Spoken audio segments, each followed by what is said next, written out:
Good evening, everybody, and welcome to Reality NSFW. It is Big Brother 24, our fifth week of Big Brother, our fourth eviction. I'm Alex Rubino. Brent and Bobby could not be with us, but I am joined by two people that I would only want to have on my jury as we start the jury phase. My good friends, Kevin McLain and Nigel Bocanegra. How are you both doing? Doing great. Excited to be here. You know, what a fun eviction to celebrate and to recap. Yeah, I think we're doing great. I mean, what a big episode as far as turning point in the game goes. Jury is here. What a great time to be podcasting. It's incredible. It is incredible. And just so everybody is aware right off the bat, the HOH competition is happening live on the feeds right now. Spoilers abound. Spoilers will be abound from the minute we're going. I will just tell everybody. Jasmine dropped in the episode. Brittany and Terrence have followed. And that is everybody who's out at the moment. Alex, This is perfect because now I don't have to watch people standing. I can just get updates directly from you as it happens. Yeah. Wonderful. Yeah. I'm trying to do everything tonight. I've got trying to host this, watch the feeds on my phone to my right. I've got a whiteboard of who's in and who's out. I'm doing the best I can tonight. But just like Julie Chen every live episode, right?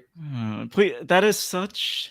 I hope you end tonight's episode with a Bible quote as well. Start thinking about how you're going to close us out, and what weird questions will ask us during interview. You know, we can even do a virtual hug. Except this is actually virtual because when they do virtual hugs in person, I don't think Julie knows what that word means.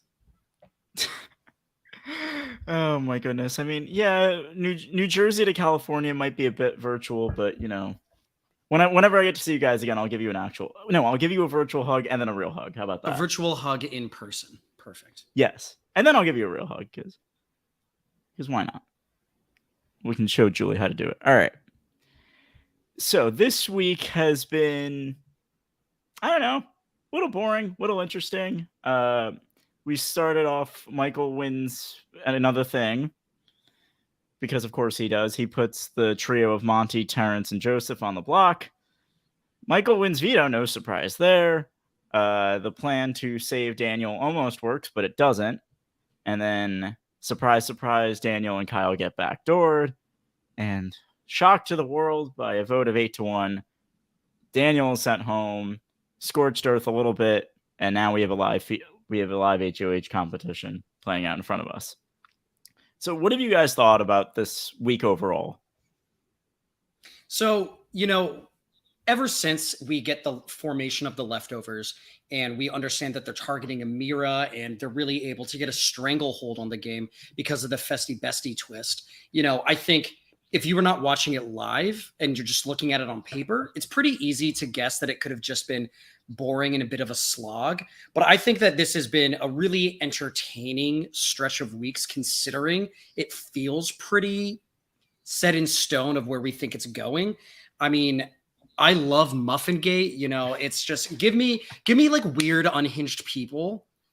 And that's all I need. Yeah, I mean, I've been really high, I think, for this season. It's just been really fun. And let me tell you, good Big Brother seasons are few and far between. They're like leap years, you know? We gotta bask in the joy while we have the chance. And I'm doing that right now. Even the people I dislike, the people I don't enjoy per se, I have to like appreciate what they're bringing to the table. You know, Daniel and Nicole are people I would never want to hang out at a party with.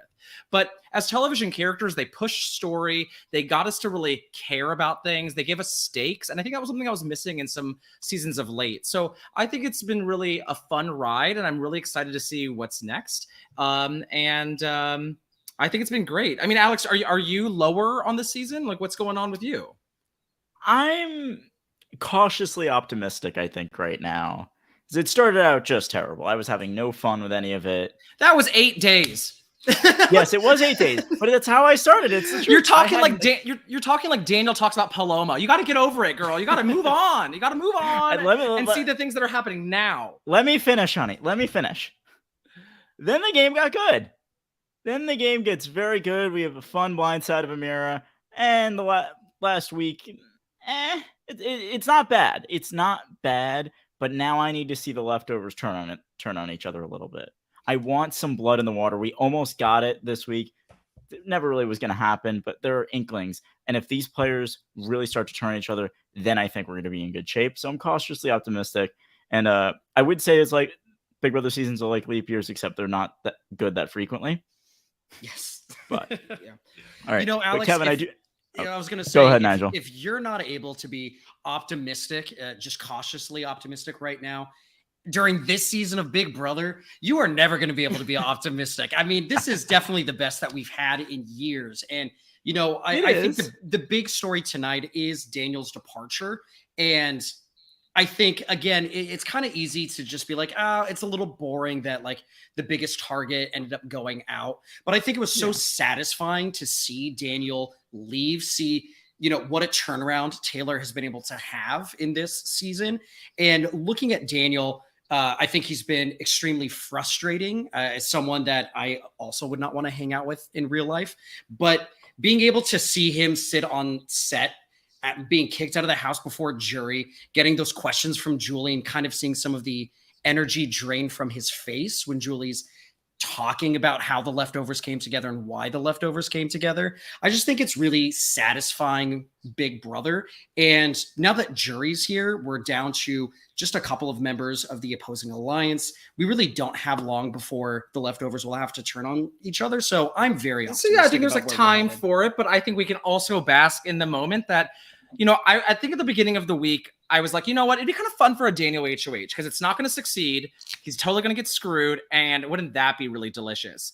And, you know, I think when he got nominated, I was like, you know what? You know, it feels like just desserts. I can be on board with this. But maybe it's kind of boring. You kind of want something to shake it up.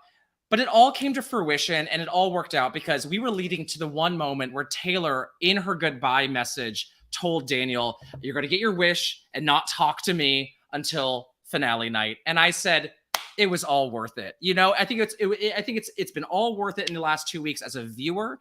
And I'm really excited to just see where it goes. So I've been very, very high on everything. Nice. All right. I will just jump in for an HOH update. Monty and Alyssa both just fell out and we are back to some pets on the feeds. And now the feeds are back, but yeah. So the people left in it are Indy, Joseph, Kyle, Taylor, and Turner. So one of those five are going to be the next HOH. But Kevin, give me your thoughts on Daniel. I just want to hear you go off on Daniel in any direction because you're unpredictable. I mean, here's go off on Daniel. So I give me everything. Just buckle up, everybody. Buckle up because I've been please bitching about him all day. My issue with Daniel what else is new is that he is obnoxious, right? And like I love obnoxious people, by the way, right? Like I actually low-key I wonder why. I low-key really like Jasmine. I think, you know, there's something really fun about how obnoxious she is because I think she's so like hapless and like incapable of doing anything. She's literally hobbling on one foot. So it's like, oh, she thinks she's like someone and she isn't. So that's kind of cool.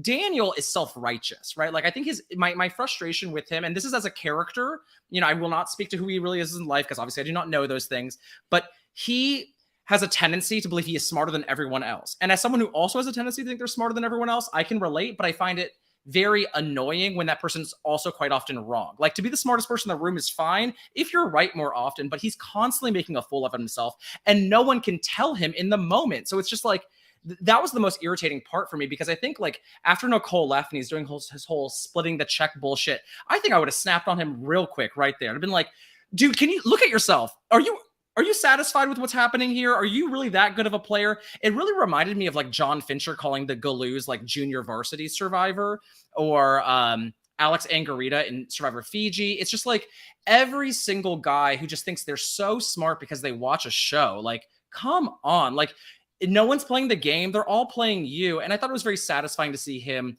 leave. I mean, what I would have done for Taylor to pull out a bag of chips as he was walking out the front door, you know, I would have like just relished in every single moment. And, you know, I just found Daniel to be a tough person to watch, in a second by second thing, even if I could appreciate the fact that he brings some drama to the house, but he's always patting himself on the goddamn back. It's like, every single time you're on screen, well, the show's going to get boring now. Or it's like, I have to do this for Paloma. And it's just like, dude, read the room. Like, come on. I just found him very, very irritating. Nige, do you second? So, I mean, clearly Daniel's very obnoxious. He's so self-righteous. Him and Nicole would just, really set each other Gas off, each other right? up.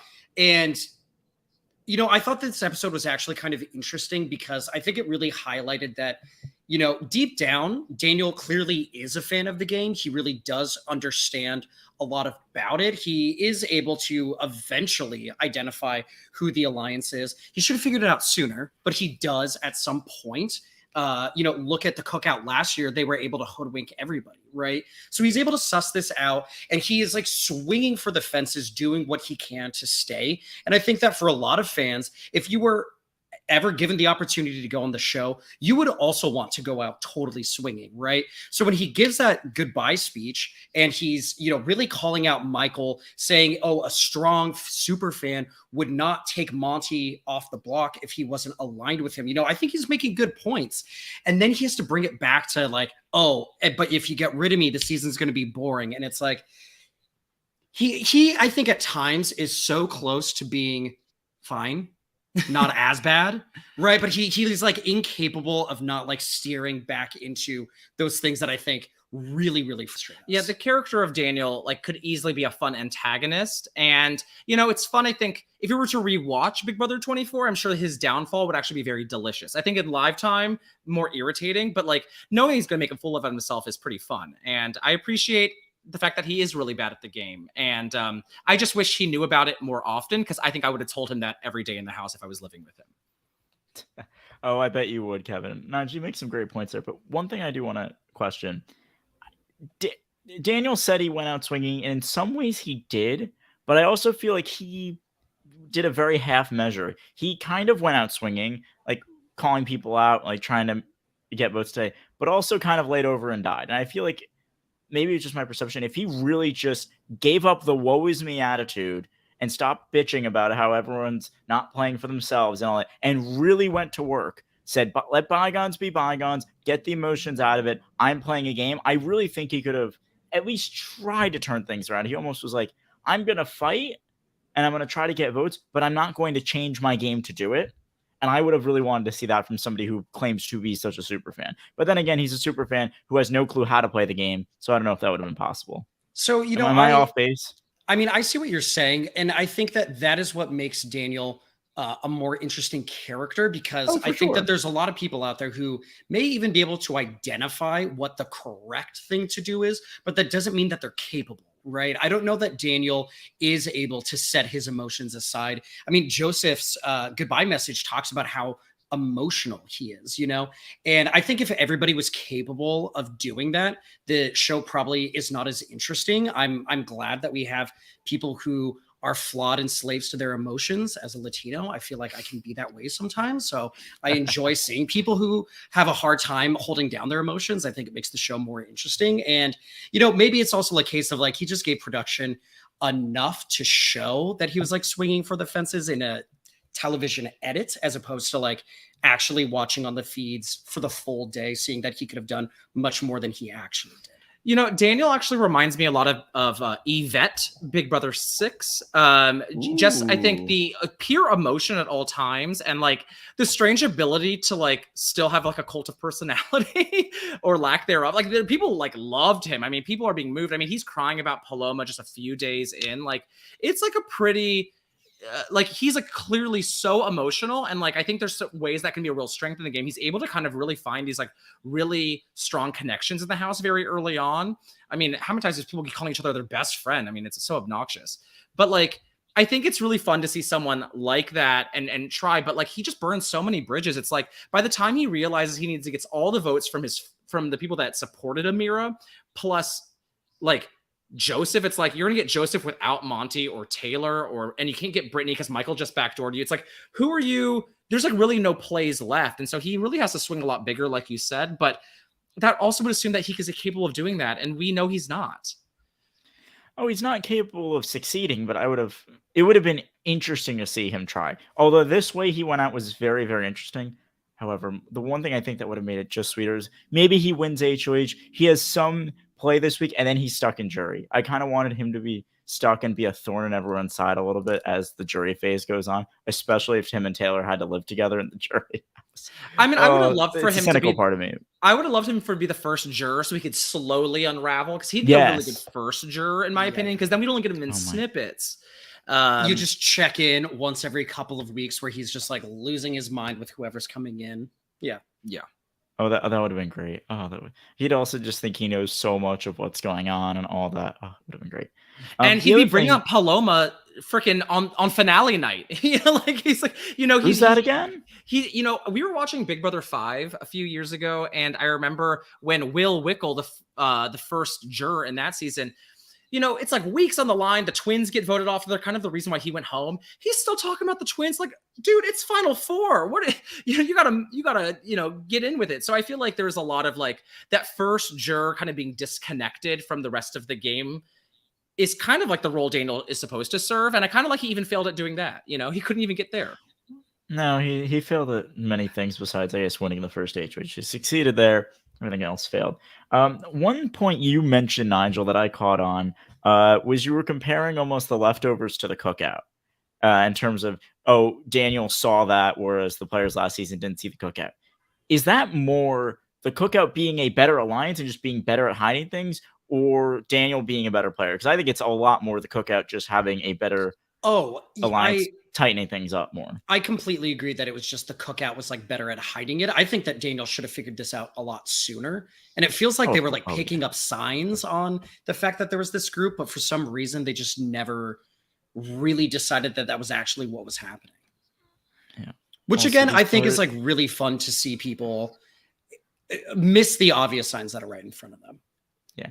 And it makes me like the leftovers more because they think they've got it so under wraps, and they are so bad at this. Oh, they are so bad at being secretive in any which way. And if the other players were maybe a bit smarter, they'd be in so much trouble right now. Which And is why getting rid of Amira was like the best possible move they could have had. Oh my God, as soon yeah. as she was done, they just like they shattered that alliance. Yeah. I mean, I remember someone mentioned who's left that could even catch on. I feel like Alyssa has her head. it's in Kyle's Jasmine. pants. Jasmine is the new leader of the alliance, and we all better get on board. Everyone get on the scooter and get on the Jasmine Express, because she is the new leader of that alliance. And I, for one, stan. She's like when Natalie from BB9 took over when Maddie was eliminated. Team Christ. Jasmine feels like she would lead a Team Christ to the end game. And if she's the one who does it, I will respect that, because I think that's kind of fun and stupid. Oh my gosh, she's gonna lead everybody to the final two. I don't believe it. Yeah, she'll lead everyone to the final two in her delusional universe. But I'm here for it. I don't even know how I want to win HOH at this point, but I guess I wish Jasmine could have. She's so just for the meme, right? That's like what I'm looking for. I'm not even like this season. I've moved on really from rooting for players. I'm rooting for entertainment. Give me a messy, interesting game, which is kind of why I wanted Daniel to stay this week, as crazy as it sounds. Get him, he can get his due later, but like give him a week of just either suffering in there with everybody, maybe having a little power, shake things up. I don't know. Well, who would you sacrifice? Hold on. By the way, I believe that's Indy who's out. Who would you have sacrificed instead? If we couldn't have gotten Daniel, what was the ideal situation then? The ideal situation. I mean, honestly, if I like Kyle, if he had just gone home next to him, I think that could have been fun. If Michael made that move to get out Monty and we lost really anyone, Monty, Joseph, or Terrence, I think any of those three would have been fun to see go. Yeah, frankly, I think anything would have been fun just because it would have been a little bit more unpredictable and it would have messed things up more. Whereas we got like the straight path that you kind of expected. A bit weird way to get there, and I appreciate that. But I think this could have really gone off the rails more. That's all I'm saying. I think that this is actually probably a bit of a survivor season to the start of BB24, because I think, we don't know exactly where this is headed. I think one of the exciting things about this season is that it really feels like it's a wide open field right now. But if we look back at the end of it, I'm sure that the Amira to Daniel evictions will look like a specific period of time that was a kind of more of a contained storyline, especially with the twist that Julie leaves us with at the end of the episode, I mean, I think that we have like an unlimited number of possibilities ahead of us here that could really make the Amira, Nicole, Daniel evictions feel very disconnected for what comes after that. And I think that it can be fun to have a start like that to the season because it feels like we got a really complete story so far. You know, like we start off with how Taylor's being ostracized and we end pre-jury with like the two biggest villains in that story being booted, you know? So I feel like game's wide open. And I do think at the start of jury is a really fun time for it to fracture because then you'll get them all in the jury house, right? Like you'll get to, you know, I think BB6, you know, as I've referenced, you know, you have the people from both sides entering the house at different times. So it'd be very interesting to kind of see how that folds out. And it feels like a natural demarcation point. So, I mean, I think there's just a lot going on. I noticed in the chat, someone said they can't stand Jasmine. And I will say, I get it. And I will also say very quickly, because I feel like I've been misunderstood online at times. My love for Jasmine is ironic. Okay. It is not literal. We are not the Supreme Court. I am not reading anything literally and handing out horrible accusations and decisions. I'm just trying to be like, let's have the most fun here. And Jasmine, she's going to be here for a minute. So let's just try to have some fun with her because she is like over the top and kind of cuckoo bananas. And that Muffin Gate stuff is some of the best things ever. And I think a lot of people credit Turner with that because obviously he's a catalyst in that, but we can't deny that Jasmine's playing a role in this too. And that's kind of like a fun combination of people.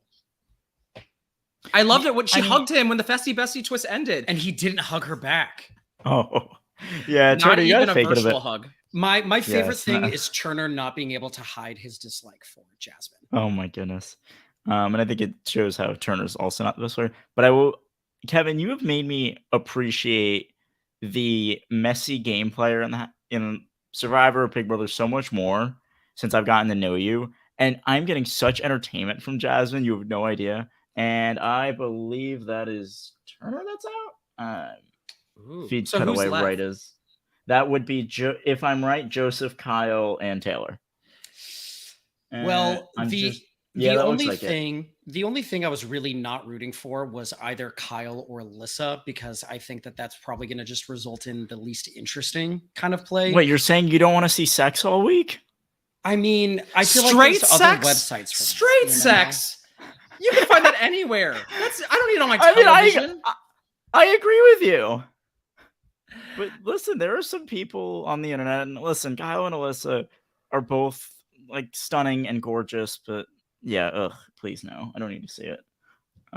I mean, they'll figure out some way to do it. I mean, I think what Nigel might have been hinting at is that with Kyle and Alyssa, you know, if they win head of household, it just kind of gives Kyle the ammunition to break away from the leftovers. And it's like, I would rather the leftovers turn on Kyle first, right? Like, I think actually a frustration I've been having is that it seems like they're kind of pointing their guns at the wrong people. Like if the edit is to be believed, which we know it doesn't always have to be, you know, Taylor's like, maybe we get rid of Monty and like, so, and it feels like they should all be very worried about Alyssa and Kyle's relationship because that is just like, it's becoming such a big, there's such a pair in the house and they can support each other, especially as the numbers dwindle. You know, if that twist that Julie's talking about is like essentially a de-merge where there's gonna be 2 groups of 5, which is what I'm thinking it might get to.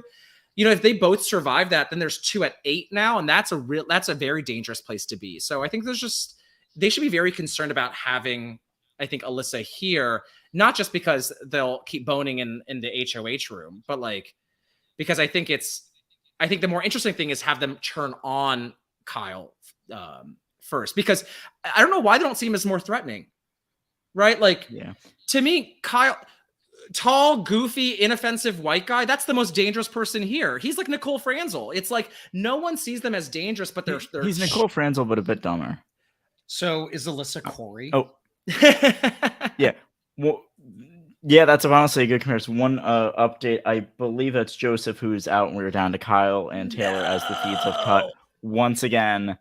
Okay, literally the best case scenario, obviously, is Taylor becoming HOH as a continuation of the season-long storyline so far, right? Like, I don't think you could write a better story than that. Kyle winning here would be just like such a bummer. Well, what's the better storyline then, Alex? Then Taylor getting her just desserts. I wanted Taylor to have the opportunity to take Daniel out, or at least try. And if she's HOH, they could literally just be butting heads all week, and I would have been here for that. Because I don't know what effort Daniel is making to even save himself if Taylor's Daniel's HOH. gone. We got to move on. What I about know. right I'm now? just saying. I'm saying with what it could have been, but Alex, I'll be let honest, our girl Taylor get her lays. Did news happen? No, you're right. I'm letting you go. Let her get her Taylor, sponsorship. Yeah, I will say it's not looking great. She's struggling a lot up there, and Kyle looks like he hasn't moved. Just a heads up. But she's trying. I want her to win. I agree with you. I want her to win, and I really want the just Janelle Perzina. Give me the key, bitch. And Kyle is our new HOH. Taylor's down. It's been about 40 minutes. And for those straight people who want to watch porn on the Big Brother live feeds, you're in for a treat this week. Congratulations. Kyle's our new HOH, and honestly, it's a bummer in that way, but I think this could at least he could be influenced to try to make a move against the leftovers, whereas I don't think Taylor would have as much. Maybe she would have, but I think Kyle is going to be so torn by this. Yes, I think he'll make the smarter move and probably take out like Indy or maybe Terrence. I don't know. Like one of those people, one of those outsiders. But I think if Alyssa can get to him enough and he puts up really any of the leftovers, especially like a Monty or a Joseph, this could be fun. Whether he means for it to be or not, I think this could be a fun week. If Joseph is nominated, I will not be having fun, Alex. Why? Why not? It'd be something different. I have two favorites this season. They are okay. Taylor and Joseph, because to me, they're both hot people who could have been so bitchy with their powers of hotness, but it feels like they are both hot people who use their powers for good and are just like really nice and sweet. And we like to think that's what we do too. I mean, Nigel, maybe Kevin, I don't know. I just do think that Taylor and I really do like the leftovers, and I do think there's a lot of fun there. Just because the alliance is churning in on itself, I don't think is always going to be the most interesting. I think just nominating Indy and Terrence could also be a fun train wreck of a week as well. I mean, I just think that at the end of the day, Kyle and Alyssa getting power is not a fun week to me. I don't think that creates an interesting week at all. BB19 is the perfect example of an alliance turning on itself in an uninteresting way, right? Like that's totally possible. Oh, you're not. But I do think that that we could have Kyle, keep the same direction for the leftovers and have it be an interesting week, because Terrence and Indy are both very, they're character people, right? They're not like strategy characters. They are, weird characters. So I think that they could both bring some like fun to the table. And if Kyle turns on the leftovers, I think it's totally possible that it could be interesting. I don't think it's a guarantee. Hold on. There was a mistake. Taylor's HOH. Oh my God, Alex! Reporting on the fake news. Fake news. What do you? How'd you have incorrect sources here? What's happening? Russian bots. Were you trying to just maybe rile us up? Let's say I was trying to play you. Let's just say I was trying to play you, okay? Well, good for I think it's her. more fun if we say I was trying to play you. And listen, I'm just glad that it is worked. Taylor. Yeah, and I hope I'm glad it's Taylor too. I hope she nominates Kyle and Alyssa. Yes. And I think what's Yes. interesting is that, we really don't know where we are going with this Survivor demerge twist. We don't know if anybody is going to be given a heads up ahead of time. What could be kind of interesting is, as they're getting into the live eviction episode, if Julie gives any sort of like hints about what's coming here, does that have like any sort of possibility to flip a vote? I mean, you never really know if they find out that they're totally getting like separated into different groups, right? Yeah, I mean, and it's definitely like, how big of a hint can Julie give them? Or is it going to be like when they did the triple eviction on All Stars and if they just left the thing And up? it's just the sign. Because that's the ultimate. that's the ultimate like Yes. Blue's Clues, right? Like it's just right in front of you. Oh Just my- like listen and see, and you will know. It's Big Brother, so that's definitely the most likely scenario. And I think it's really hard to predict this type of twist because, you know, it's never been done before, as Julie likes to say about almost any twist that they implement. It's never been done before. We don't know what's going to happen. But I think this also speaks to, I think Michael in particular caught a huge break because the ultimate time to target someone like that is 11 and 10 because, you know, you can still backdoor them more easily because at 9, you pretty much have the same chance of being drawn as of competing as if you were nominated anyways. So like, why backdoor anyone at that late? And because this twist is happening at 10 and 9, if he can get through this 11 person round where Taylor, his ally, is HOH, I think he's set up pretty well because he only just needs to win. He'll automatically be able to play veto the following week. Yeah, and down at 8, you know, he kind of is always there, just have a few people, and he just needs to win 1 comp a week. I mean, he's been doing it very well this time, so I'll be very interested in seeing what that has in store too. But any more thoughts about the endurance comp or things that we need to know or things that we were misled about? What if he's just like, no, actually Indy won. We were wrong. We had another incorrect thing. No one has fallen off the wall. Jasmine is still up there. I am going making strong. up all. If that were true, I should go on Big Brother right now because I would beat everybody. If I'm that good a liar. Yeah. I'm sorry for the false alarm. I think they both kind of fell, and I just saw like I didn't see who fell first. Taylor was sobbing with joy. Yeah. Also, And you thought it was sobbing with sadness. In my defense, I'm watching the feeds on my phone, which is like to the right of my laptop, and I'm looking at the quad cam, and I'm like just almost trying to remember where they are on the wall.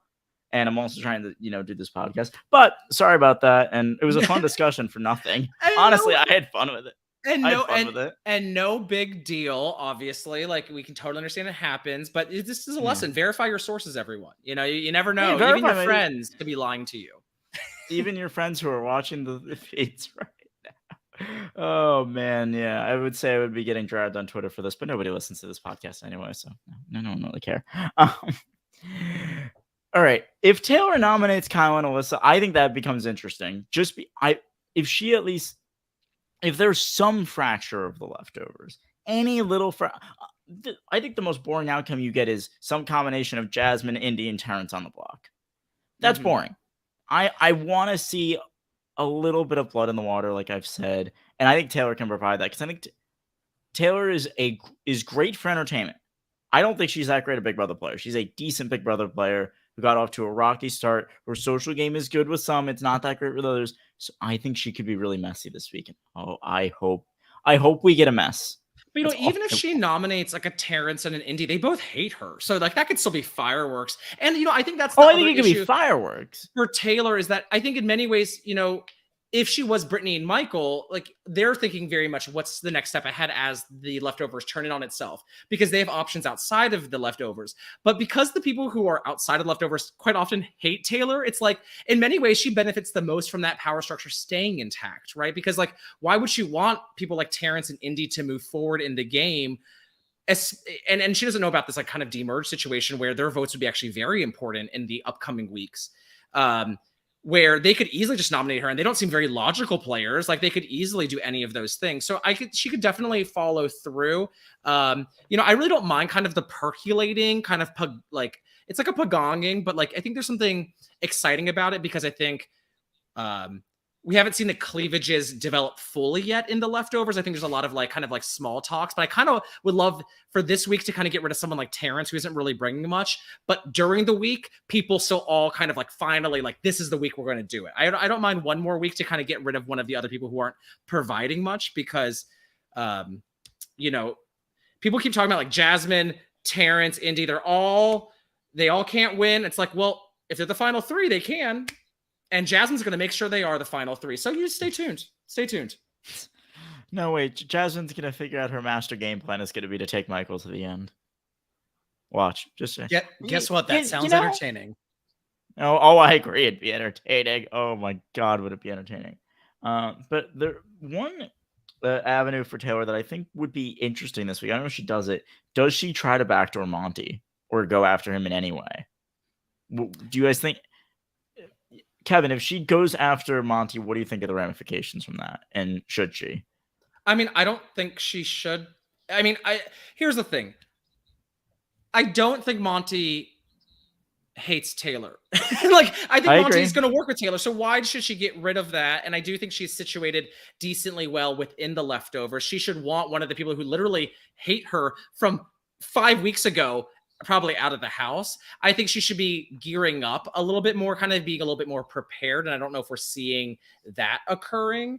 I mean, I think that the easiest way to imagine people starting to leave the leftovers, I think, is the Kyle Alyssa relationship. You know, that seems like the easiest to start to form another group, because Alyssa has 4 people that were kind of working together previously. Bring Kyle in, that's 5. If for some reason Taylor gets rid of Monty this week, you're now like reducing their numbers to 6 versus 5. One of them cannot compete in HOH theoretically. We don't really understand the twist. You know, I don't think it really makes sense for Taylor to get rid of Monty now, because I think realistically, if the leftover split, Monty is going to be closer to Taylor in a split than some of the other people. And like, why get rid of Monty? I just don't know. I mean, while it could be fun for the leftovers to turn on themselves, it doesn't really make much sense for her. I mean, the only person she should turn on is Kyle, right? Because Kyle and Alyssa are kind of building a group that can survive post leftovers.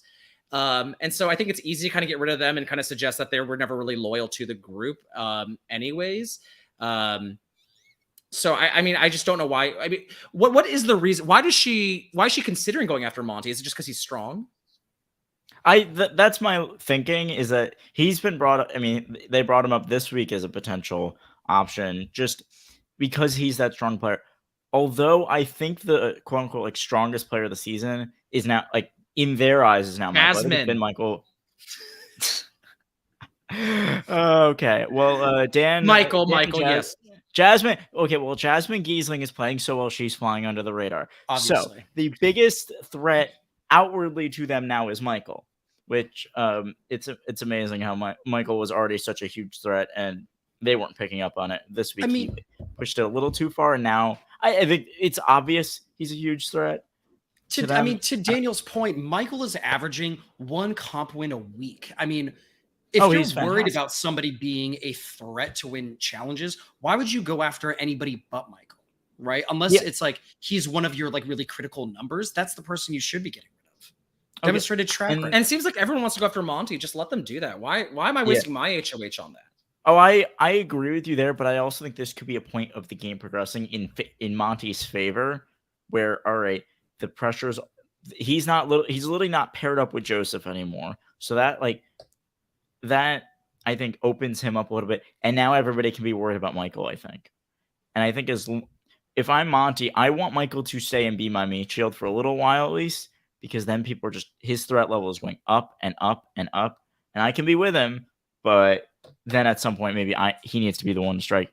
And I'm wondering if, albeit too early, Taylor tries to make a big move like that and really make her mark on the game.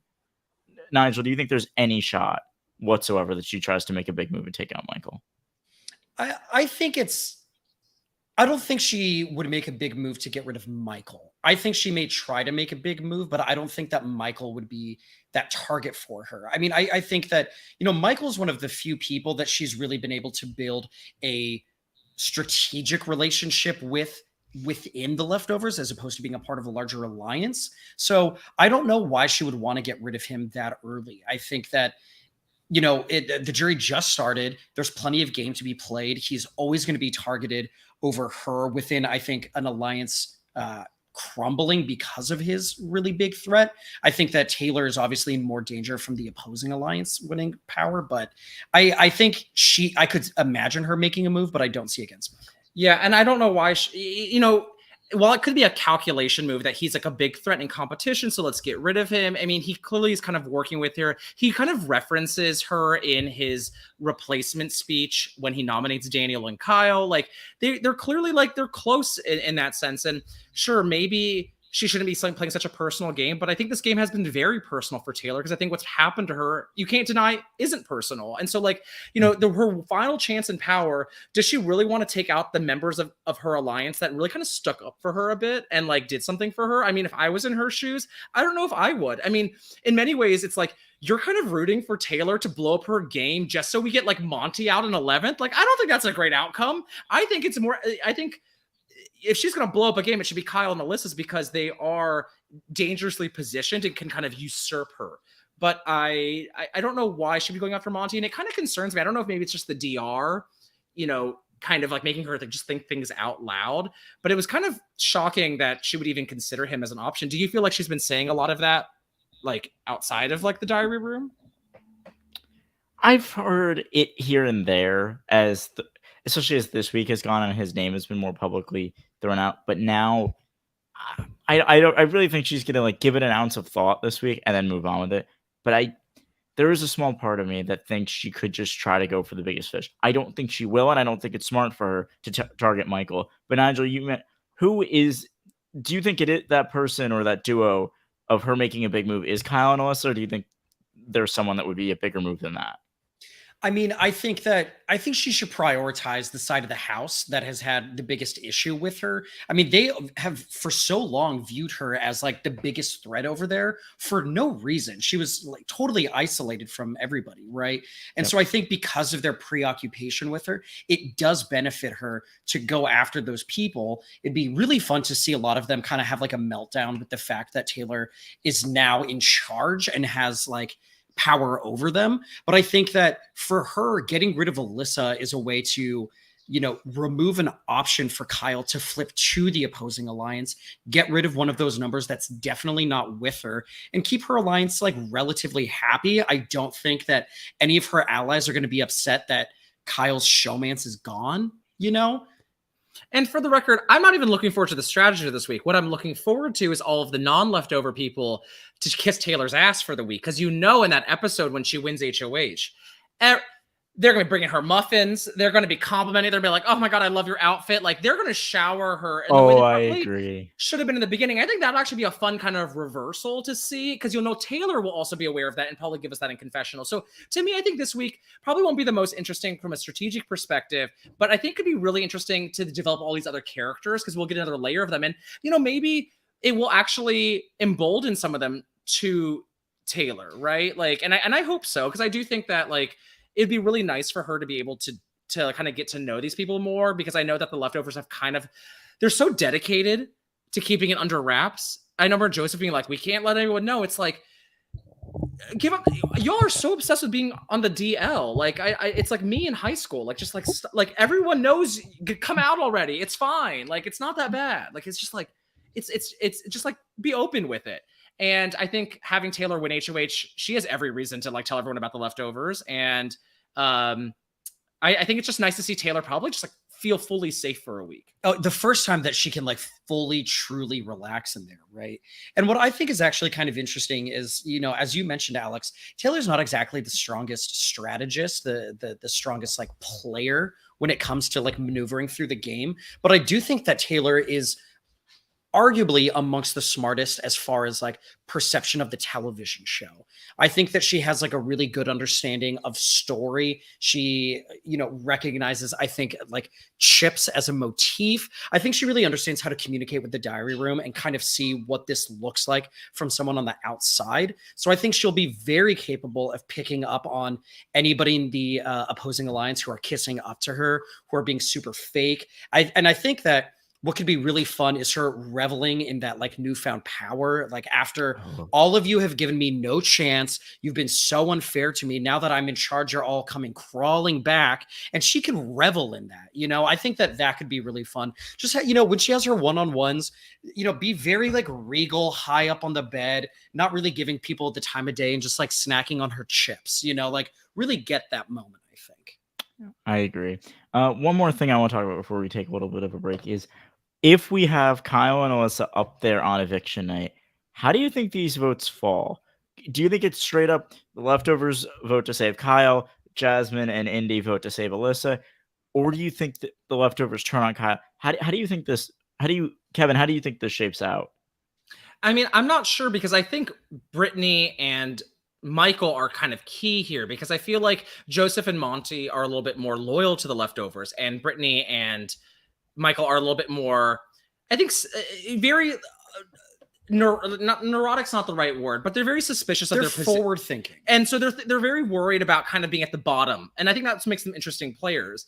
So I think they're the ones who are most likely to, but I feel like Kyle has probably done a pretty good job shoring that up with them, and they see him as an option. I mean, that's just kind of what I've been picking up from. Do you think he has done that or not? I think to an extent, and I think they like him, but we have 8 votes this week. Yeah, my math's serving me correctly. 8 votes this week. Let's assume, for sake of argument, Indy and Terrence and Jasmine are all keeping Alyssa, just for sake of argument. Alyssa has 3 votes to stay. She theoretically needs 2 more. And I think you could get Michael and Brittany considering it. And I think this could be their chance of why Kyle has been like the weak man in the alliance anyway, because he's with Alyssa. Why do we get him out? Because he's a much bigger threat. And maybe they try to pull in a player like Alyssa who's a bit more vulnerable and willing to go with the wind. So I mean, I think Brittany and Michael should do that. I mean, I think they should totally take this as a chance because if they can form an alliance with some of the convenience store people, the non-leftovers, that's great because they're always going to be valued over Taylor. So they're going to be positioned decently within that group. And, you know, when things get pushed down to shove, like as that group starts cannibalizing itself, even it's like, well, you can get rid of Michael, who's this really big challenge threat, or you have this like 4-headed beast of like Indy, Alyssa, Terrence, Jasmine, if that thing is even intact still. And like, that's kind of a good shield to also have. And it's unlikely that they'll be able to really pull off a very exciting move, those 4, but like enough to you to get a shift attention off yourself, which is what they'll want. I think a big question is, we kind of mentioned it earlier, was what about, you know, if they get details about this twist that's coming up, because that would incentivize you to not be so risky in your move. Because would you want to pull off a blindside knowing that the game could totally be thrown up in the air? You know, that's like a really big deal. You know, if Taylor gets split off into one of the sides of the house, if they do truly split, and we're making a lot of speculation here, I'm hoping we're right. I can't wait for it. If they're in that group, whatever group she's in, she cannot compete for HOH likely. So like, what if she's there with Alyssa? Like that's like 1 in 4 chance that, you know, things can end very poorly for her. So I think there'll probably be, it just comes out how production wants to kind of push this week, I think, how they want to tell them. Yeah. And that will affect a lot of stuff. And I think, I was just going to say what I think is kind of helpful to Taylor here is that the show has clearly identified her as one of their main stars for this season. So much of the the off-show conversation centers around Taylor. So I don't think they want to like screw over their fan favorite right now. Like, why not try to let her get a little bit farther? So I can imagine that, you know, it's kind of like Drag Race where it's like maybe they're not explicitly putting their finger on the scale, but they're doing everything they can behind the scenes to like make sure she can squeeze by. So that's the real game with production. Oh, I feel like Allison Grodner has definitely maybe taken a bit of a backseat this season in certain aspects. I feel like the week with where we lost Amira, maybe she had COVID or something because the editing was like a lot more accurate. These twists have been, by and large, a lot less terrible than they normally have been. But I do think they're going to wait till Eviction and try to surprise them on Thursday, and as long as they don't put up another big screen behind Julie saying we're splitting the house in half, I think they're fine. But are you guys good to take a yeah. Oh, I was just good to take a break and we'll reconvene. Sounds good, Alex. Yes, we'll reconvene on all of this if you're all good with that. Thanks. All right, we'll be back in a little bit. We're all trying to eat better, but healthy breakfast doesn't have to be boring. Magic Spoon has the amazing flavors you love, but without all the bad stuff. And it's amazing as a midnight snack right before bed. 0 grams of sugar, 13 to 14 grams of protein, and only 4 net grams of carbs in each serving. That's only 140 calories per serving. It's keto-friendly, gluten-free, grain-free, soy-free, and low-carb. And build your own box. Available flavors to build your very own custom bundle are cocoa, fruity, frosted, peanut butter, blueberry, cinnamon, cookies and cream, and my favorite, maple waffle. Now, Magic Spoon recently brought back their 2 super popular flavors, cookies and cream and maple waffle. Thank goodness. But they're back permanently. And when these flavors were first introduced for a limited time, they sold out extremely quickly. Now, I'm here to let you know you can get them again or try them for the first time. Why? Because they're delicious and indulgent. Johnny, Magic Spoon has so many great flavors that I really enjoy, and even my kids enjoy them. We have the cocoa, fruity frosted, peanut butter. All these are really great combinations. They enjoy waking up in the morning and getting some Magic Spoon right off to start their day great before they head off to school. I think everybody listening should give Magic Spoon a try, or if you've tried them already, it's time to reorder. Let's get you some more Magic Spoon and get your day started right. Hey, when I finish a podcast late at night, the first thing I'm thinking is not sleep. It's let me grab a delicious bowl of Magic Spoon before I go to bed. So go to magicspoon.com/survivor to grab a custom bundle of cereal and try it today. And be sure to use our promo code survivor at checkout to save $5 off your order. And Magic Spoon is so confident in their product, it's backed with a 100% happiness guarantee. So if you don't like it for any reason, they'll refund your money, no questions asked. Remember to get your next delicious bowl of guilt-free cereal at magicspoon.com/survivor and use the code SURVIVOR to save $5 off. Thank you, Magic Spoon, for sponsoring this podcast. Thanks for sticking with us through the ad break. Don't forget, for more exclusive Reality NSFW content, visit adfree.nsfw.com. This episode of Reality NSFW is sponsored by Blue Chew. Say it with us, Blue Chew. Blue Chew is making waves and bringing more confidence to the bedroom by offering chewable tablets that can help men get stronger and longer lasting erections. That's right, we're giving away super hard dicks. Blue Chew is a unique online service that delivers the same active ingredients as Viagra and Cialis, but in chewable form and at a fraction of the cost. Blue Chew's tablets help men achieve harder, stronger erections to combat all forms of ED. Blue Chew is an online prescription service, so no visits to the doctor offices, no awkward conversations, and no waiting in line at the pharmacy.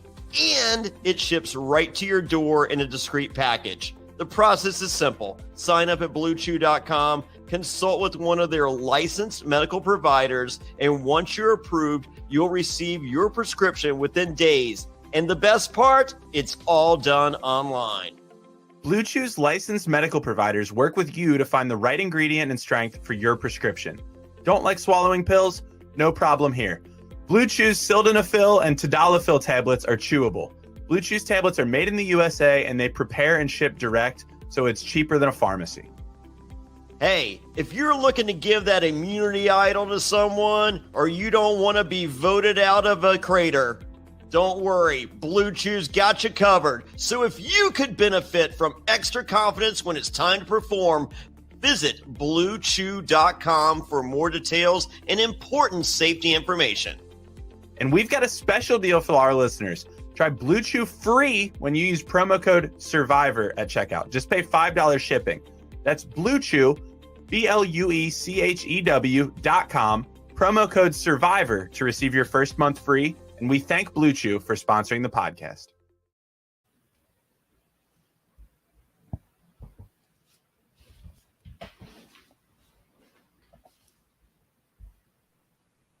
Welcome back.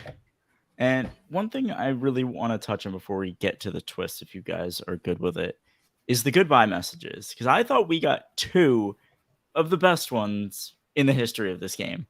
I really thought we got 2 that are going to be up there with the Brittany answering the phone. Michael and Taylor. I mean, they brought it all season. You weren't referring to Jasmine's goodbye message? The best. Terrence's, Jasmine Giesling's goodbye message. No. Yeah. Terrence Kirby. I thought she was Jasmine Kirby, but we can go Jasmine Giesling. Where are my notes on my messages? I like Michael's was great. Jasmine gave me something. Kyle's was even good. Kyle's was good too. Joseph gave me nothing but a hot pot, as I don't want to say as per usual, but as what I expected at the beginning of the season. But let's start with Michael. Since he went first, I love so much that he called him an idiot sandwich and that he made the Julie Chen reference with Julie Chen right there. Right? What a reference. The fact that he had bread with him is just phenomenal. Oh, he prepared. He's smart. He prepared. And I mean, it was so good. And I mean, that's a pretty big swing because you could look really stupid holding 2 pieces of bread in a diary room.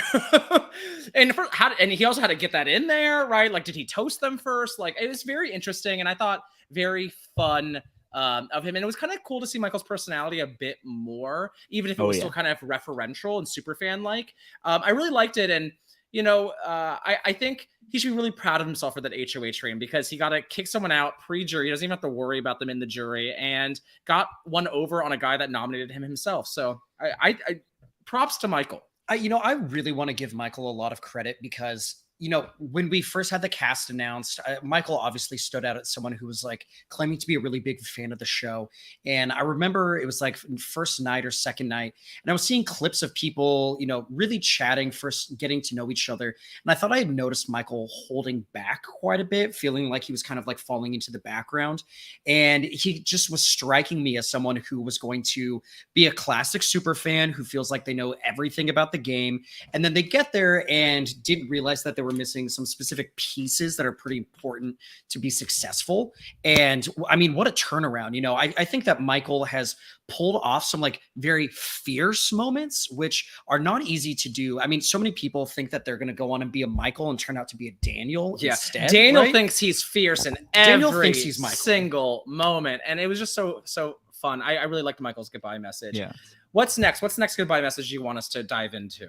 I do want to just we can give Kyle his due for a second, but I will say the one thing with the idiot sandwich, for the longest time when that video came out, I didn't realize that was Julie Chen. Me neither. That's what made it so good. Yeah. And then I found that it's Julie Chen. I'm like, oh my god. Oh my god. Gordon Ramsay is putting 2 pieces of bread into Julie Chen's face. This is amazing. Imagine if she had a gluten allergy. If Michael gets evicted this season, he should bring the 2 pieces of bread with him for his eviction interview with Julie. And it's like, oh, Julie, virtual hug, and just do the idiot sandwich and like bring it back home. But the problem is Julie may not even get the reference. You know, like I think that'll make it better. I think that'll make it better that she won't get the reference, but we all will. So Michael, if you have some connection to the outside world, please bring the two pieces of bread either on your eviction. Or if you're up there on finale night, I need his final 2 speech to involve him calling the other person an idiot sandwich or something. I need that. Let's see, skip over Jasmine. What else is new with I would give her one thing. She said, Julie, you look better than a freshly baked apple pie tonight. That felt like the most real, like kind of gimmicky phrase that she uses. It felt better than she was prettier than a rack of ribs. Because listen, a rack of ribs can taste good. They ain't pretty. Or wings on an air fryer, right? Yes, wings in an air fryer. That's the other one. Yeah. Does Jasmine do shout outs or is it just food?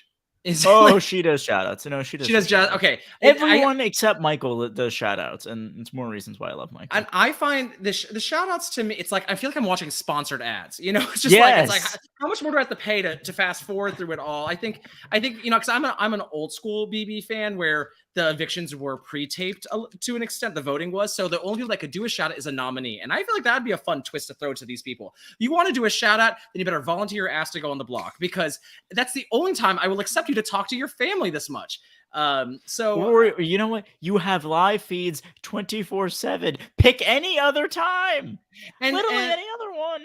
Yeah, and so it's like Jasmine's so ridiculous and over the top that it circles back to being fun, in my opinion. Like she's camp. She's camp. She's so annoying that it goes back to being fun. Oh. And you know, listen, I worked at a Cracker Barrel, so I'm very familiar with all of Jasmine's sayings. And it is just so ridiculous that I can't help but appreciate those things. And I was telling Nigel the other day that Jasmine reminds me of like the little bears at like CVS, with the candy heart, and they kind of dance and move. Like it's very performative, but like kind of silly and kind of it's cute and almost like sickeningly cute, but like so sickeningly cute it can be cute again if you want to buy into it. Being that it's a lot of levels, and that's why I'm a Jasmine fan. Nice. I do just want to say hello to Bobby. He is his baby is down for the night, so he's decided to join us. Hey, Bobby, what's up? Hey, so I, for whatever reason, ever since last night on the podcast, my computer has just taken an absolute shit and decided not to work anymore. So I am doing this from my phone right now. What's up, guys? I just wanted to come in and say hi. Hope you guys are doing well. We are talking about how Jasmine is queen in every which way possible and is going to win this game. That's what the past hour has been. I haven't watched the episode yet. I'm on the West Coast, and with the baby and everything, I get lucky if I get to watch it live. So, all right. So, do you not want me to tell you who's HOH? I really don't care. Okay. As long as I thought it was Kyle. It ended up being Taylor. Oh my God. Okay, amazing. That's great. There we go. We got the live reaction. But Alex did make us think for about 5 minutes that Kyle was HOH. Oh, we had a whole discussion that it was Kyle because I'm watching the feeds on my phone to the side, and I saw someone fall. I saw I saw two people fall, and I just thought Kyle had happened to fall second, whereas he fell first. So did we get a live HOH, or is it? We did. Yeah, they did it on the feeds. It took about 40 minutes. Endurance HOH, unfortunately not a live no Fallout quiz HOH, no quiz comp. Gotcha. All Or right. what I would do for a quiz comp.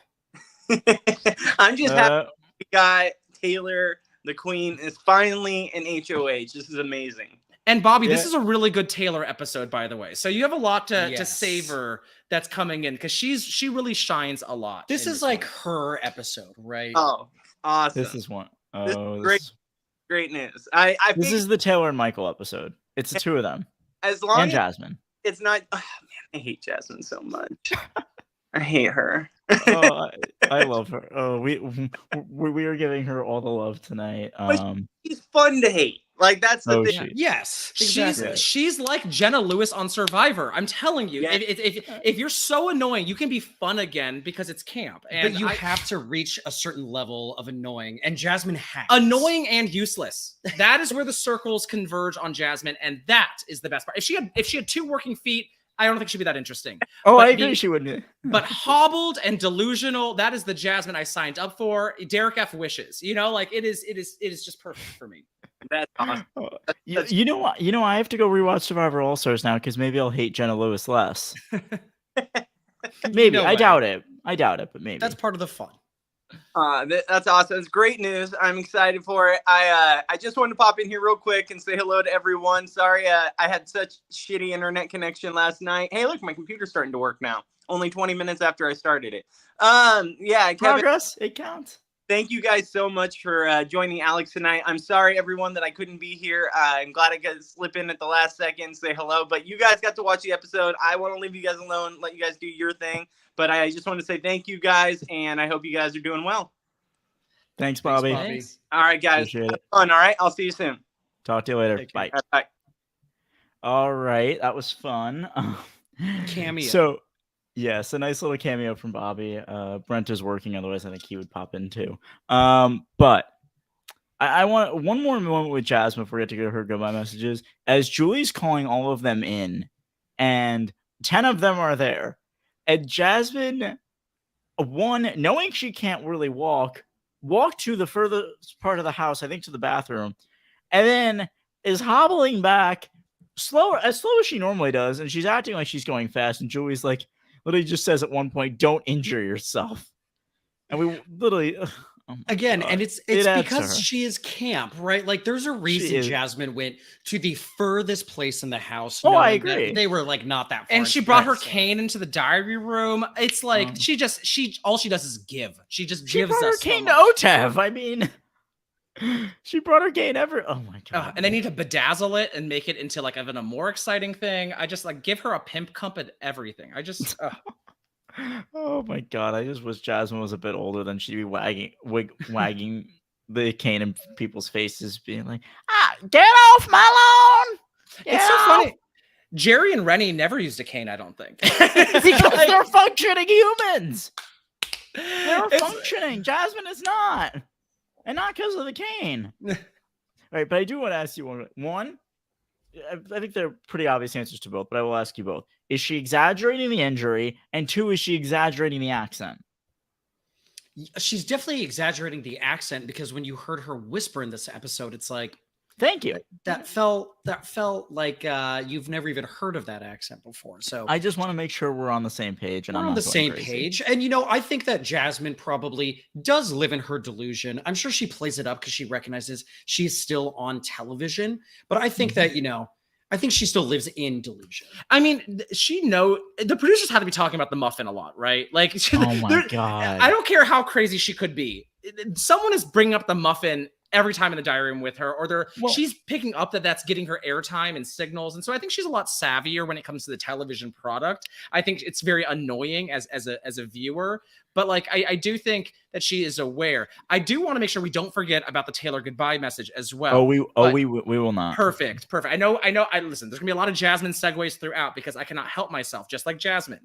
And I do believe she's playing it up a bit, but thank God she is, because if she wasn't, God, who cares about her? I'm so thankful she cared so much about half a muffin that probably that tasted just as good as a muffin you get at a grocery store for 50 cents. Like that's the equivalent. 50 cents with this inflation? 50 cents. With this inflation. For half of one single muffin that is this big. I'm saying you'd get a pack of 12 of those like regular size muffins for $12 in some parts of the United States. Maybe not where you or I live, but maybe in the middle of the country. Maybe. But see, this is why the story is good, is because it has not been about the muffin for a very long time, right? Like, I know. Now Jasmine is like the personal investigator. She is like going around. She's like, I'm the detective, and I will figure out what happened. Did somebody call her Columbo, or did I miss? If not, yes.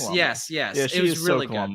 Oh my God. The irony that Turner eats her actual leftovers, like, it's like, come on, like, this is incredible. Oh my God. But also, I think I observed of this episode is Alyssa drank the booze, right? Like, these people need to start labeling their stuff in the fridge. They need a check-in, check-out thing. If I was there, I would have no tolerance for this. I think I probably would have gone crazy in the Jasmine way too. I'm like, who ate my muffin? And why is no one fessing up? And I would honestly, there was a moment where someone blamed someone for the booze, right? Someone blamed, I think it was like Alyssa blamed Joseph, or Taylor said maybe it was Joseph. I thought it could have like even been Indy thought it was maybe Joseph.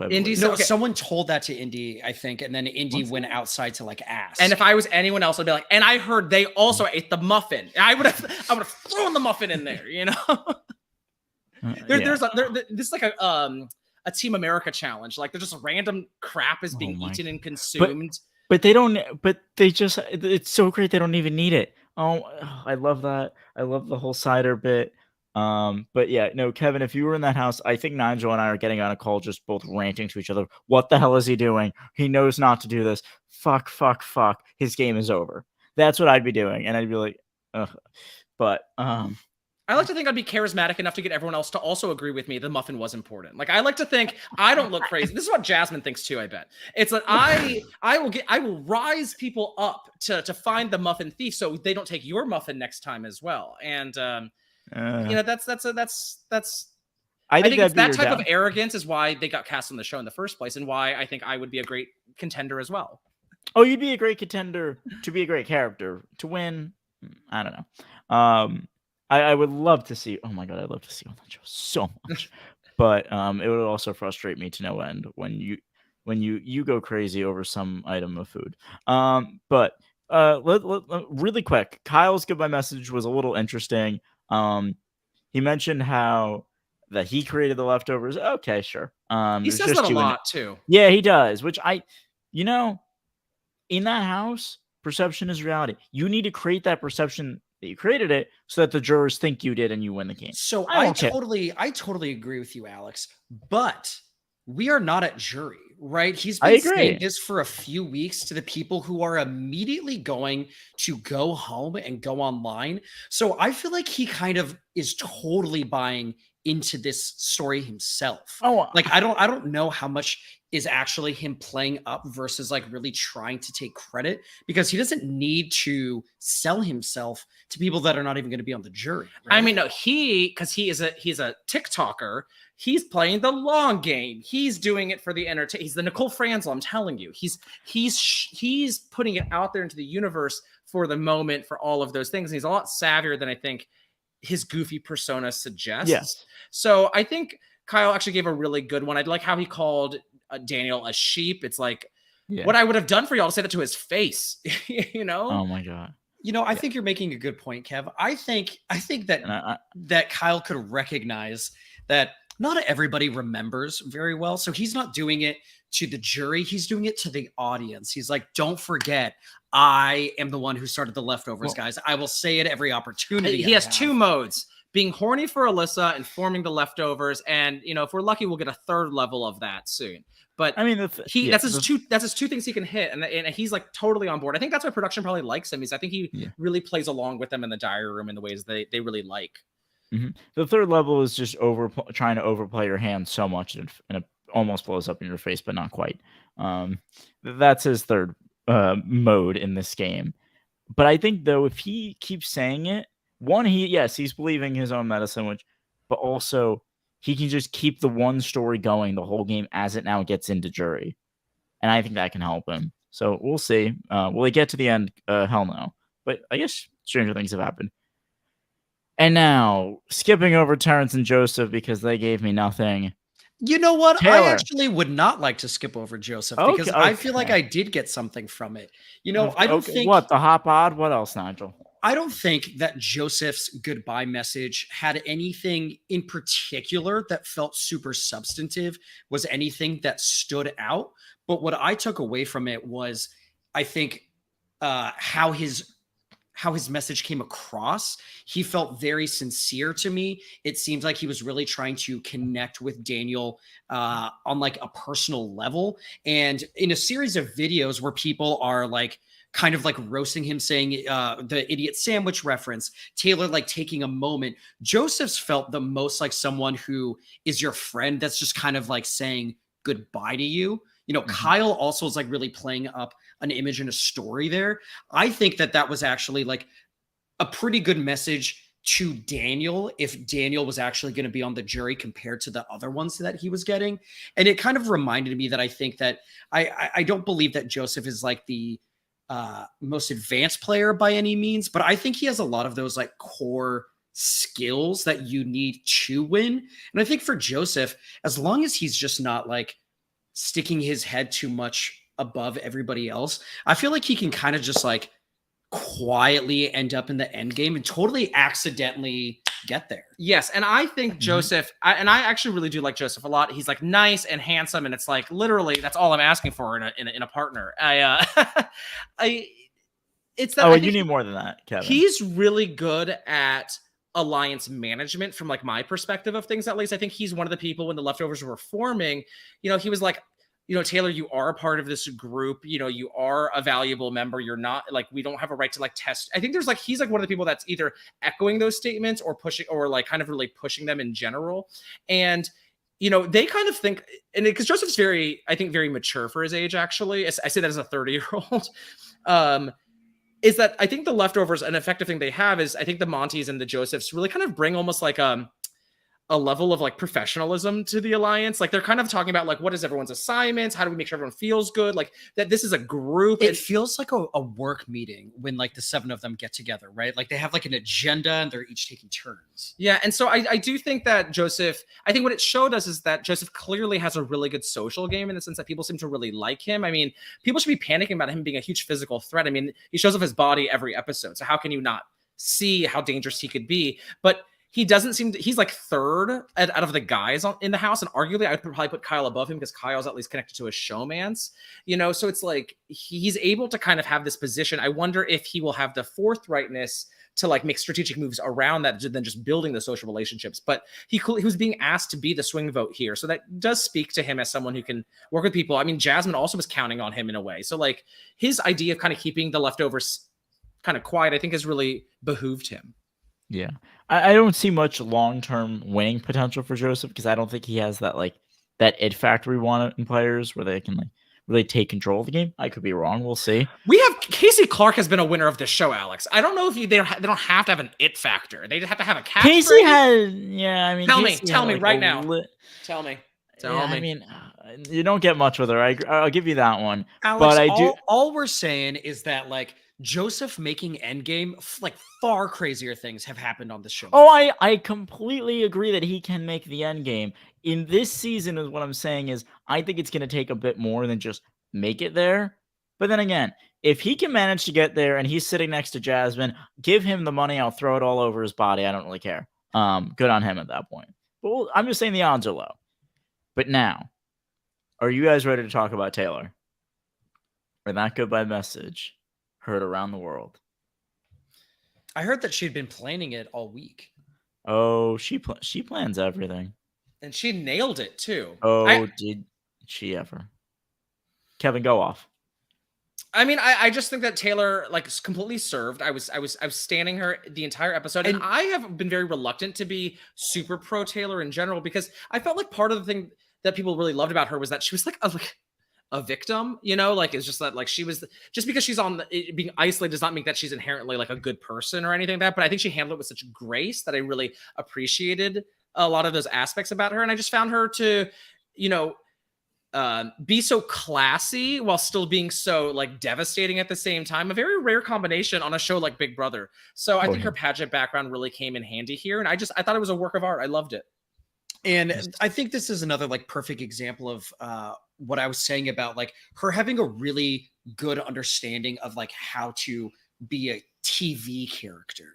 You know, like she's fucking pissed at Daniel, and she's like, what is like the most iconic thing I can say to him to like wrap it all up? And she like is referencing something he said to her like in the biggest moment of the season so far. I think she's like really sharp from that perspective. It's like it's there's a playfulness, but still like she's always like very positive at the same time. Like, well, you got what you want. There's always a smile. It's just like with Nicole with her her eviction speech, right? It's that like, you look so dumb right now. You know, you got your friend to use the veto, and now you're sitting on the block. And, you know, if you vote to keep me, I love you all and love you too. So I think there's something classy about it. What were your thoughts on her speech? I very much enjoyed it. I feel like for a little while she's been like holding back a little. She didn't hold anything back here.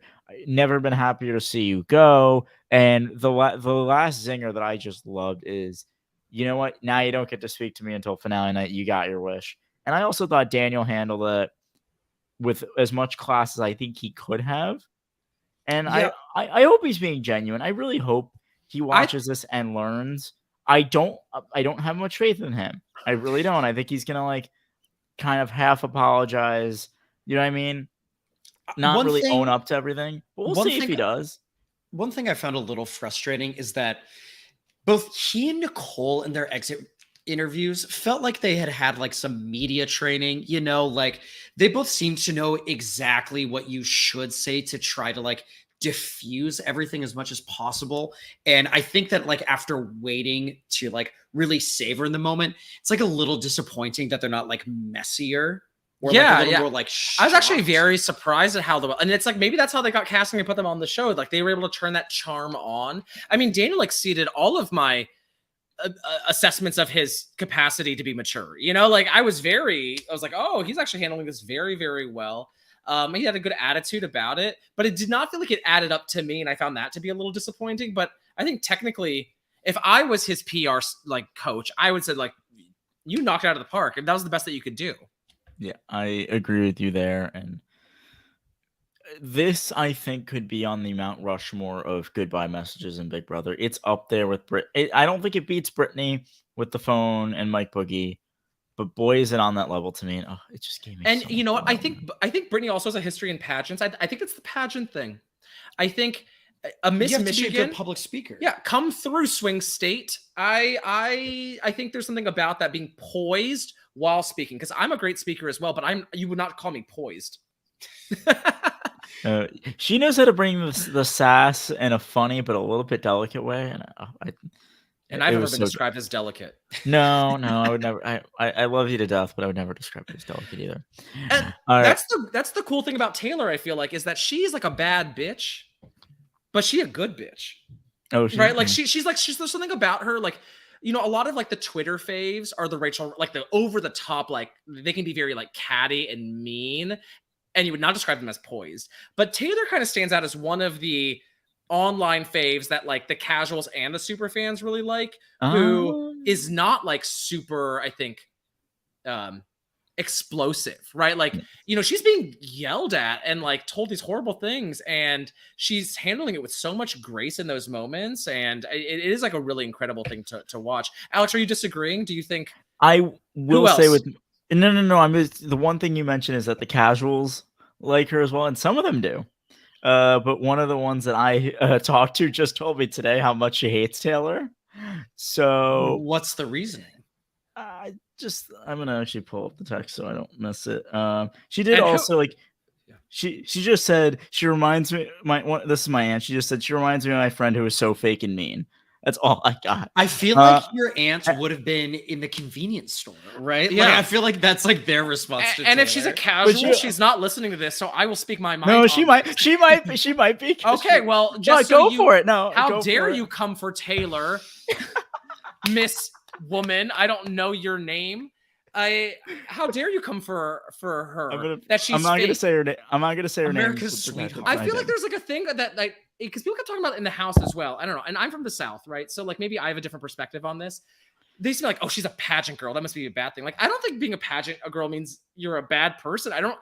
It's just media coaching. It's just learning to walk at a certain speed and being able to like fulfill expectations that people place upon you. That's all. It's just a test. It doesn't mean anything. What I am saying though is that like the pageant part is a little bit not likable for some people, and also I did fill my aunt in today on some of the things that she missed that the show didn't really get into regarding Daniel, for example, and that's all. I'll leave it at that. But yeah, so I'm just saying, yeah, I think some of the casuals like Taylor, some of them don't.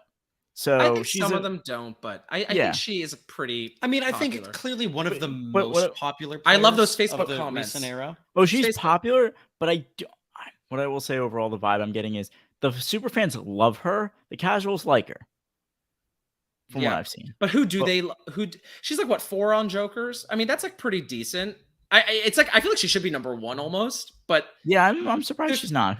There's probably a contingent out there that's still like the Paloma people, right? Like they're holding on. They're just like Jasmine and all them. That are like, listen, we said she was horrible so many times at the beginning. We can't take that back or we'll look stupid. It's like the people who don't believe the election. It's like they're too committed.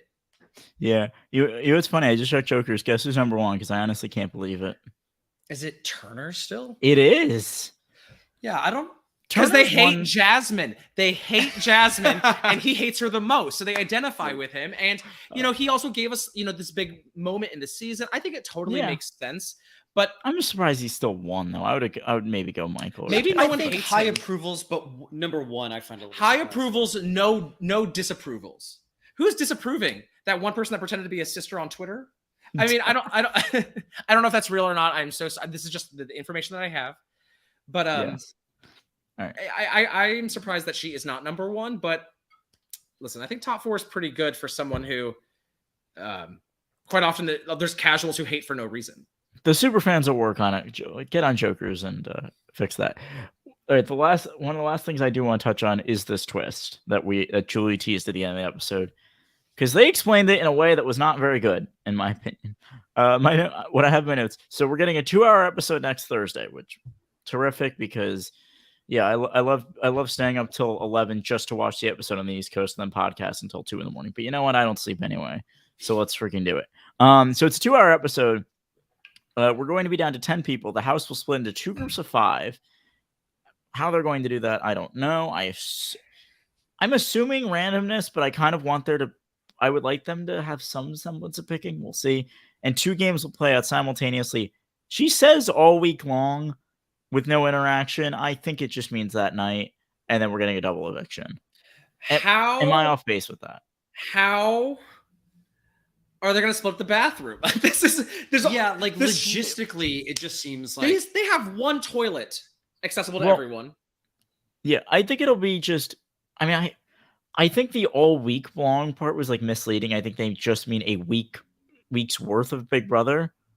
I think they can only do it for the night. The only way it makes any sense to me is that at 9 o'clock Eastern, after we get rid of whoever, they tell them, we're splitting you into 2 groups of 5. 5 of you go here, 5 of you go there, and we're just gonna do. And then they're just gonna like try to play out 2 rounds. back and forth, like, oh, this one's HOH, this one's HOH, and we go from there. That's my thinking. And at the end of the night, we have 2 people gone, and then they learn, oh, you sent this person home. No, you sent this person home. Okay. Yeah. Yeah, I guess the language was a little confusing on like whether or not the double eviction was supposed to be the following week after next week. But it would be a triple eviction. Yeah. If it happens that night, so it has to be a week long. God. And I think the show would try to do it. It makes perfect sense for them. I have no idea how they're going to like logistically do this good point all. there. Yeah.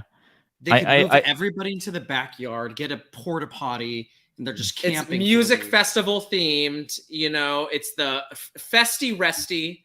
It's like it can totally be organized in that way. I don't know if you saw me just banging my head on the microphone. Oh my God. I think you're right, and that scares me.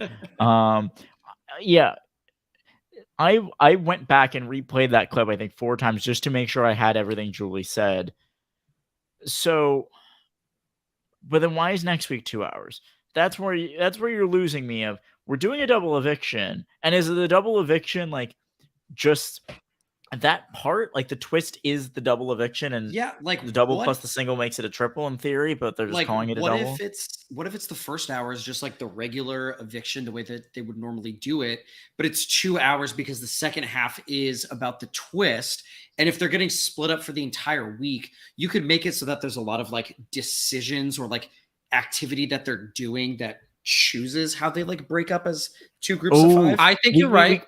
We could waste an entire hour of the episode just figuring out who goes where in some stupid competition. Oh, you fell first. Oh, you go to side A. It's gonna be like Survivor. They're gonna pull chips or something stupid instead of using the social dynamics, which would be more interesting. They're gonna do it. They're gonna do it. You know they're gonna do it. Nope. And then they're going to proceed to compete in a 40-minute maze comp on live television that we keep like cutting back to, and it's going to be excruciating. But I think they're probably going to play out the HOH, you know, because they love having like the comps, and maybe they'll have the 2 houses. They'll do both comps simultaneously in a way.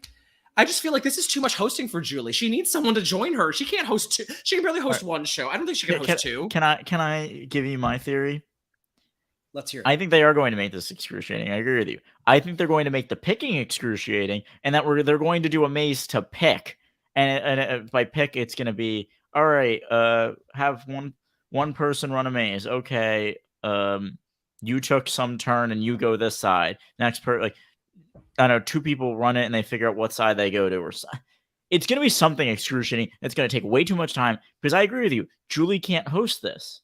So they're going to do the HOH on Sunday and just have like the split screen of some kind. Like, there's no way this is going to work well. I'm getting more and more down on this twist as I hear it, but the concept is interesting. I just think they should split the house in half, throw 5 of them in the backyard, and it's like Survivor. They're just on 2 different beaches. But go ahead, Alex. I interrupted you. No, that would be interesting. I think I'm with you there. That would be interesting. But just do it for the night. I think do it for a night. We have 1 night of chaos, and we're down to 8. But I think it is going to be stretched out over a week, and we're all going to be confused by the end of it, unless they give them like very, very specific uniforms of who's on what side. I think they probably should have just made it a triple eviction, right? Because we had triple in BB22, and I feel like it would just be easier to make that second hour just like 2 doubles, 2 like 5-person. Separate things, but she kept using the word simultaneously though, so they have to be running together. And I like to think it's gonna be like in a split screen and not very visually friendly. And we're gonna see like 8, like all the people like Julie monitoring the same type of comp happening. Maybe it'll be a quiz comp, so it'll be easier, you know, to like be able to like keep track of points and stuff. I think one of them will be a quiz. Yeah, honestly, I do. I think one of like the HOH could be a quiz. Because then Julie can ask the same questions to both sides, and they just don't know, and she just doesn't say who wins or whatever. Maybe, but then, and then it's just gonna get messy. Of how are we going back and forth between strategizing and this is gonna be.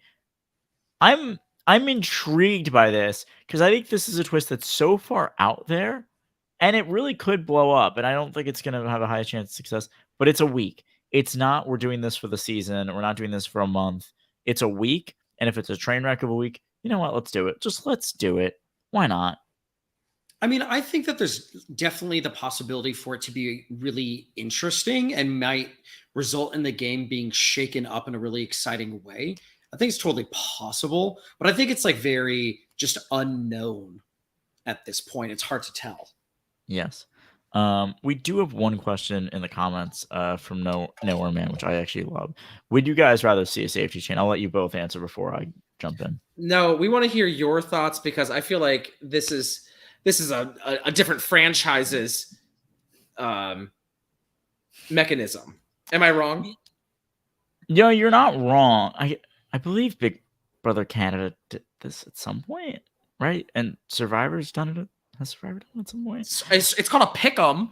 It's Survivor. It's just No, I know, but like the Circle's done it. I think the I'm just Circle's trying to kind of remember done the you make each person safe. The challenge is kind of Who kind of like did a it? classic thing. If it's Yeah, done I'm just that trying to remember way. where it was recently. But regardless, for those who don't know, the basic structure of it is simply put: one person starts out with a safety, maybe it's probably the previous HOH, and they have to pass along like safety to somebody, and then the last person remaining like is like, or the last two are on the block or something. Oh, the safety chain this year was the Mon Wan. Oh, it Mon was Celebrity. Wan. The It Mon was Wan of it Celebrity all. Big Brother. Thank you. It was something. That's wacky. like the closest thing to a chain. Yes. No, that was exactly the Oh. chain. That's pretty much exactly the chain. But then you're kind of deciding at the end of it. I believe it was like who's HOH. But Yeah, for this, yeah, 'cause it was- it was teams though. Well, yeah. Like- Okay. So yeah, the way it worked was you're passing. They were passing on this hat, and whoever you gave it to was not HOH. And it was like, all right, the last person remaining is HOH, but you have to figure out then, do I want to pass it to somebody so I know where they're going to go with it, or do I give it to an enemy who will then probably like, get my ally next? Yeah, I feel like so they yeah, give the I would rather see celebrities that. all these bitter mind games than they give our house guests. Yeah, You it's know, weird. they get And like they're worse at the game. Oh, they're stupid. But I would be intrigued by a safety chain. We're not getting it, but I would be intrigued by it. Yeah, why not? Just like one round, just something to make it interesting, right? Yeah, I'm down. I can't believe we're all three of us who are pretty much BB purists in a lot of ways saying we're down for a twist. But listen, the show has changed so much that any twist, it's actually very interesting because this is what I say about Survivor. Not to dive into much, into Survivor even right now, but like, I feel like there's a lot of really new school people who's like with 41 and 42. They're like, everything's changing. I'm like, listen, I was back there in Borneo. I remember when they put the tribe swap in. I've been saying there've been too many twists since the hidden immunity idol came in. At this point, it's all been the same shit since 20 anyways. And so like to hear people be like, oh, these twists, it's like I feel like I'm just desensitized to twists now that I'm like, you know what? Chuck whatever you want at them. Who cares? This show's quite often not great. So if this can provide one Jasmine moment, I'm on board. I think I'm more desensitized with Big Brother at this point because, like, usually for years they've just been awful and game ruining and all that. And like, this season has not had anything game ruining. They've had some ones that maybe you don't love. I honestly haven't really hated anything so far. So I'm like desensitized. Survivor, I think I'm still at I'm with you. They've had twists, but like 40 to 41 was a big jump, I think. And now it's just so far off the rails. I'm like, screw it, we're done. I give up. But yeah, I'm intrigued to see how this split screen week. I don't know what else to call it will work. Yeah, me too. It will be really fun, and I can't wait for this Big Brother first. Yeah, yes, Big Brother first. You know what they can do to make it. Why don't we bring back another Big Brother classic? Because those were mentioned tonight. We got OTED, we got the wall. Why don't we bring back Battle of the Block? Why don't we just mess with everything? Yeah, it's very interesting. And what other classic comps will come next? I feel like they're on a roll. Maybe they're like, we're getting so much traffic. I don't have the Nielsen data. I don't have the Nielsen data on this, but it's like all these people are coming in because the leftovers are so popular. Like people are talking about our show a little bit more, and let's just throw them all the good comps. So what would be next? Yeah, I'm not sure. Just for reference, it got 3.5 million viewers in mid-July, roughly. Is I'm that not sure if that's up good or or down. bad? Oh, I don't. It's leading primetime, but it's dropping in ratings, I think. Yeah, but that's just television everywhere. I know now it's just like a TED talk on the changing media landscape. But Yeah. I don't know. I don't either at this point. Big Brother, you continue to surprise me and amaze me, and this season's keeping me on my toes, which I appreciate. Whether I like it or not, it's keeping me on my toes. So Alex, you didn't answer my question yet, and I'm sure we're like kind of wrapping here, We but can go as long as you want. no, it's okay. I know it's getting kind of late, but what do you think what is the comp? What is the comp that we are? What's the next classic BB comp you think in the chain? I don't think I think they're done with it. I mean, there think has they to did- be another one. What's the next one? It's the veto, right? I don't. I really think they're just gonna. They said we did OTEV, we did the wall, we have nothing else. Because I think anything else that's classic is too out there for them at this point. Like the comics. I mean, it's kind of early for comics. It's early for. I mean, it was early for OTEV a little bit. They theoretically could do the comics. I doubt it. I want them to do like the torture competition from All Stars. That'd be a real classic. We're never getting that though. The torture comp. Can we wait? I want to see Indy and Jasmine woken up in the middle of the night and have like their feet stuck in worms. Oh my god! Someone said slip and slide. I think that's Ooh. That's probably Or the hide and go veto. Hide and go veto, which is I feel like not as yeah. common as it should be even. Yeah, I don't know if they'll do that this week, but I think we've gotten a hide and go veto every year. I think we'll get that as a veto at some point. I think we'll get slip and slide as an HOH at some point. I just don't have faith that they'll keep it going. We'll see. We'll see what they do. But anything from this episode or the season overall that we did not talk about, Kevin, let me start with you. I mean, I don't think I have too many thoughts. I mean, I've gabbed about Jasmine. I've stan Taylor, and we had some, gameplay conversations about how I think Kyle might end up winning because no one's going to stop him because they're all so charmed by him. But he's a TikToker, I would be so you can't trust him, and like they're all just trusting him, and I find it outrageous. And I'm rooting for the leftovers, I guess, because I like Taylor and I like that group, but I'm interested in seeing where it's going to go, and if Jasmine surprisingly becomes our runner-up, I would take that as well. Those are my final thoughts. That would be great. Yeah, I don't see Kyle's game going very well as long as Liss is there. If we get Liss out, maybe he has a shot. But that's what I'll say on Kyle. Nigel, what about you?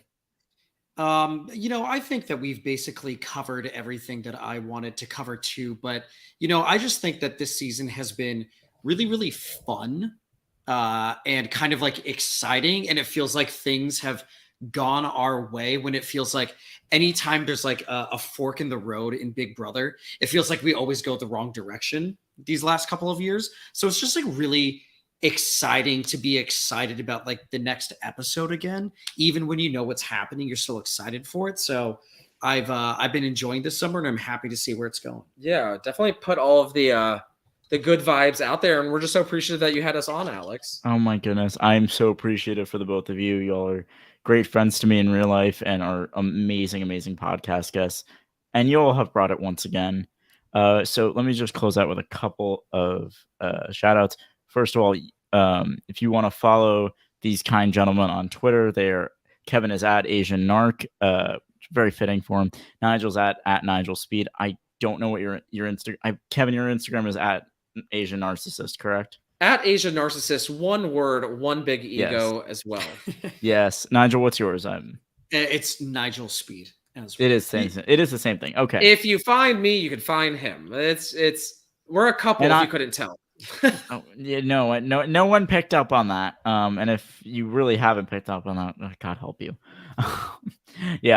I'm at Alex Rubino on both of those platforms because none of us have OnlyFans, as we were asked in the chat.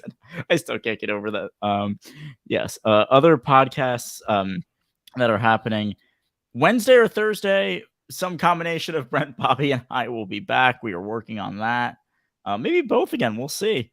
The Challenge USA coverage is continuing each Wednesday or Thursday after the episode.